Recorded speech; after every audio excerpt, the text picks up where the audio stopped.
Neighbors called him the perfect dad.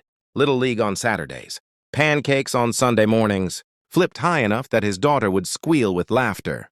He waved at every car that passed his driveway in Cedar Hollow, Ohio, a quiet cul-de-sac town where everybody knew everybody's business.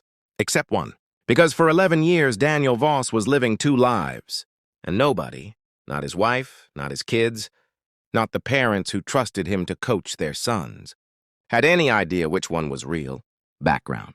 Daniel moved to Cedar Hollow in the early 2000s with his wife, Marissa, and their newborn daughter. He worked as an insurance adjuster, a job people described as boring, safe, exactly what you'd expect. He coached Little League. He organized the neighborhood watch.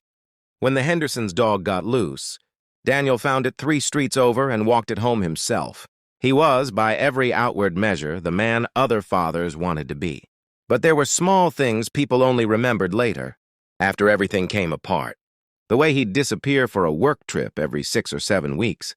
Always alone, always vague about where. The padlocked shed in his backyard that even his own kids weren't allowed near. The way he'd go quiet, just for a second, whenever a particular news story came on. In 2015, a hiker in a state park, 90 miles away, stumbled onto something.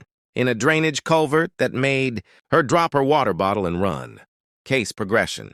Police wouldn't release details for weeks, but investigators later said what?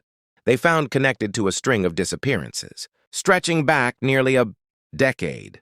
Women who'd vanished. From rest stops and truck depots along a single stretch of interstate. Cases that had gone cold, filed separately, never linked. Whoever was responsible never repeated a location. Never repeated a method. He was patient, methodical, he blended in. It would take a forensic accountant, a discarded gas receipt, and one detective who refused to let the case die, to notice that every disappearance lined up almost to the day with one man's mysterious work trips. Investigation. Detective Lauren Cho had worked cold cases for 6 years, and this one had haunted her longer than most. 5 women, 5 separate counties, 5 files that never once mentioned each other's names. The gas receipt changed everything. A faded slip found in an impound lot car, dated the same week as the 3rd disappearance, from a station 90 miles from where the victim was last seen. Cho pulled toll records next, then credit card statements.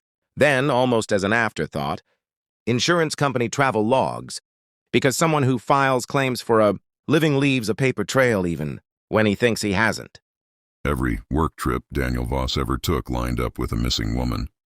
She sat on the file for 3 weeks before taking it to a judge. She needed to be certain, because a man like this coach, neighbor, father of 2, doesn't just get accused.